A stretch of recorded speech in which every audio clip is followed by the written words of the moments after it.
many more, unfortunately, are feared dead in places like Plaquemines Parish and St. Bernard Parish. Impossible to quantify that at this hour. The largest national response in Red Cross history, including 9/11, is now aimed at the Gulf Coast, from Louisiana all the way over to the panhandle of Florida. It says citizens currently staying in South Louisiana shelters should remain there while authorities investigate safety conditions in areas impacted by Hurricane Katrina. The evacuees will not be allowed to return to New Orleans and surrounding parishes until further notice. I'm just talking to one of the majors here, and he just told me that they unload 400 people from the ferry, from the Algiers area, 400 people, and there's nobody to pick them up. Which at that point in time were being overwhelmed by buses and people that were on their route out of New Orleans. 6 feet of water in the streets of now wanting to discharge them to home, and these people have no homes. So our special needs shelters have taken on a very different role here. And we're not sure what the future is. Rita is on the way, and we don't know how close it will come to affecting our life in the next week. Rita comes in and destroys a really good part of Acadiana. I have never experienced anything like this in my lifetime.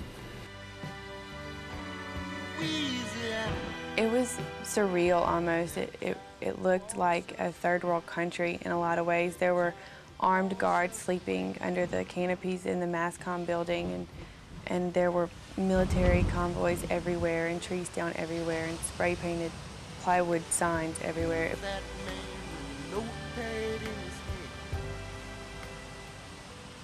I must say the folks at Nickel State have treated us wonderful. No complaints. If anybody has a complaint, they're crazy right now.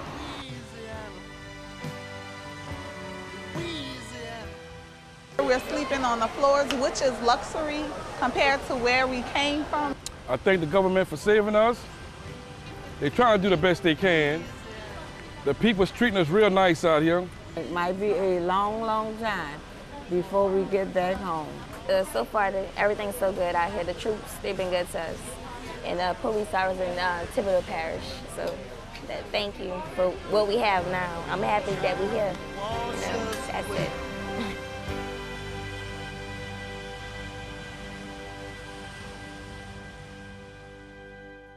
Within a matter of 6 or 8 hours after my initial phone call to Dr. Audemars, we had what we call the EMS Hilton. I can tell you that it would have been a lot more difficult to get 500 paramedics on the front lines of the recovery effort. The university's cooperation was directly related to the success of the many, many lives that were saved. From our perspective, UL and its administration hit it out the park on this one.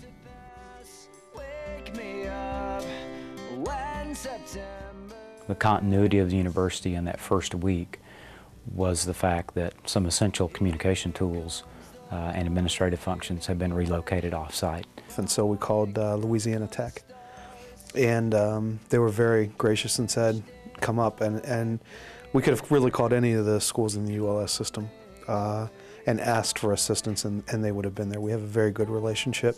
The very next Friday, for example, our employees who were scattered all over the country were able to go to their nearest Western Union office and get paid.